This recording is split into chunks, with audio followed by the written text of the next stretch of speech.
Selamat datang kembali di channel Mawaida. Pada video kali ini saya akan membahas salah satu perusahaan yang sebentar lagi akan IPO. Saya ingin menyampaikan pendapat dan rekomendasi saya mengenai perusahaan tersebut. Silahkan disimak dan selamat menonton. Berdasarkan keterangan di prospektus, perseroan awalnya didirikan dengan nama PT Sinarlika Portibijaya Plantation pada tanggal 31 Juli tahun 1993. Kemudian pada tahun 2018 perseroan berganti nama menjadi PT Sumber Tani Agung Resources, kantor pusat berlokasi di Jalan Pangeran Diponegoro, Kota Medan, Provinsi Sumatera Utara, Indonesia. PT Sumber Tani Agung Resources terbuka bergerak di sektor consumer non-cyclicals, subsektor plantation and crops.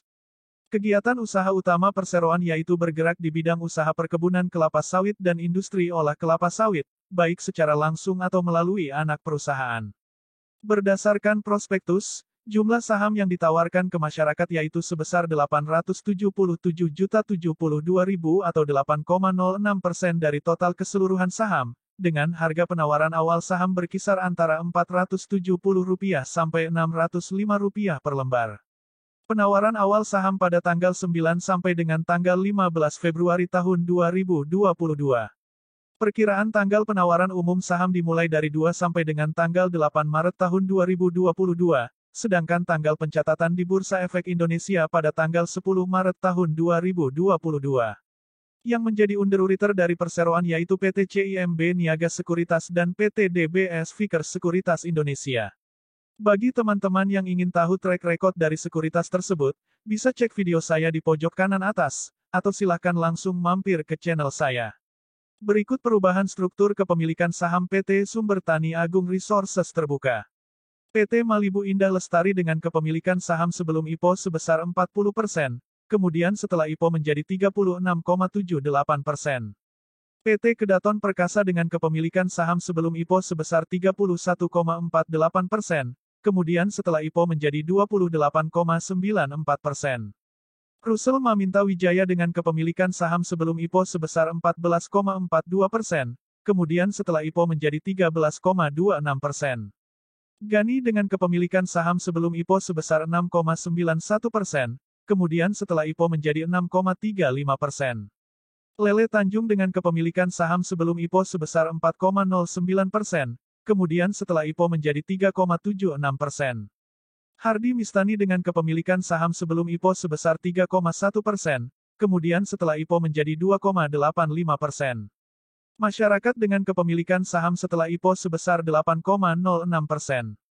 Dana yang diperoleh dari hasil penawaran umum setelah dikurangi biaya emisi, seluruhnya akan digunakan untuk belanja modal anak usaha perseroan, yaitu PT Sumber Tani Agung Oils dan Fats. Berikut rincian penggunaan dana hasil penawaran umum perseroan.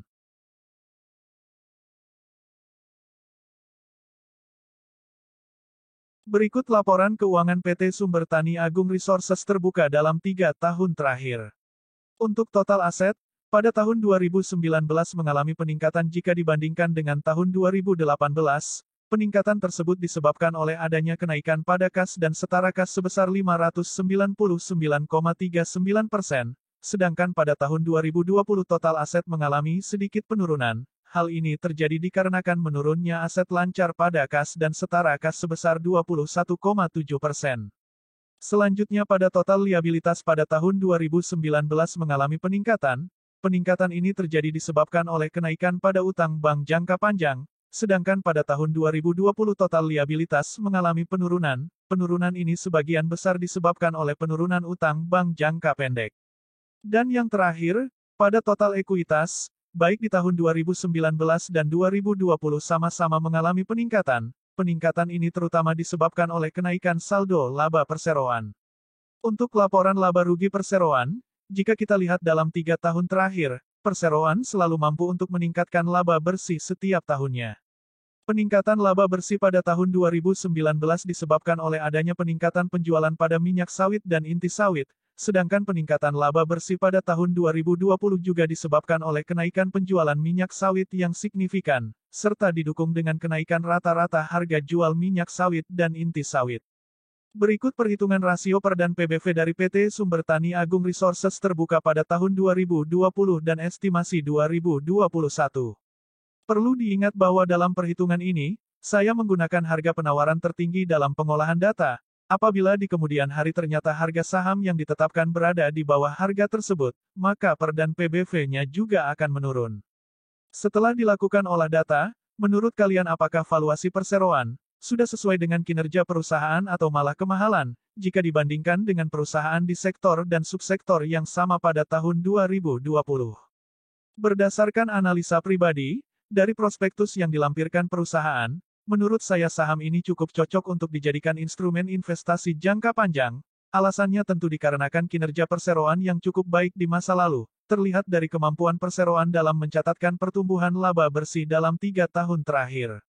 Meskipun kinerja di masa lalu tidak bisa 100% dijadikan patokan untuk kinerja di masa yang akan datang, akan tetapi hal tersebut tetap patut diapresiasi, apalagi laba bersih perseroan berasal dari kegiatan operasionalnya sendiri, yang menandakan bahwa perseroan mampu bersaing di bidang industrinya. Selain itu menurut saya pribadi, valuasi dari perseroan masih tergolong murah, jika dibandingkan dengan perusahaan yang memiliki lini bisnis yang hampir sama, ditambah lagi dengan rencana penggunaan dana IPO, yang akan digunakan untuk pengembangan usaha perseroan, tentu hal tersebut dapat menjadi bahan pertimbangan bagi kalian yang berminat untuk berinvestasi jangka panjang. Sedangkan bagi kalian yang hanya berminat untuk berinvestasi jangka pendek atau hanya sekedar memanfaatkan momentum IPO, menurut saya saham ini juga cukup cocok, alasannya dikarenakan cukup banyak sentimen positif mengenai perusahaan ini, baik itu dari segi penggunaan dana, kinerja perseroan, serta mahalnya harga minyak, yang diharapkan dapat berdampak positif bagi hasil penjualan perseroan. Saya sendiri berminat untuk berinvestasi jangka panjang di saham ini, akan tetapi terlebih dahulu saya akan memanfaatkan momentum IPO, setelah itu ketika harga sahamnya sudah tidak lagi berfluktuasi aktif, barulah saya akan membeli sahamnya. Dan perlu diingat terdapat risiko terkait kurang likuidnya saham, dikarenakan jumlah saham yang ditawarkan tidak terlalu besar nilainya. Mungkin ini saja yang dapat saya sampaikan, terima kasih telah menonton, apabila ada pendapat yang berbeda silahkan dikomentari, entah kalian trader atau investor, yang paling penting yaitu cuan. Nantikan video saya selanjutnya.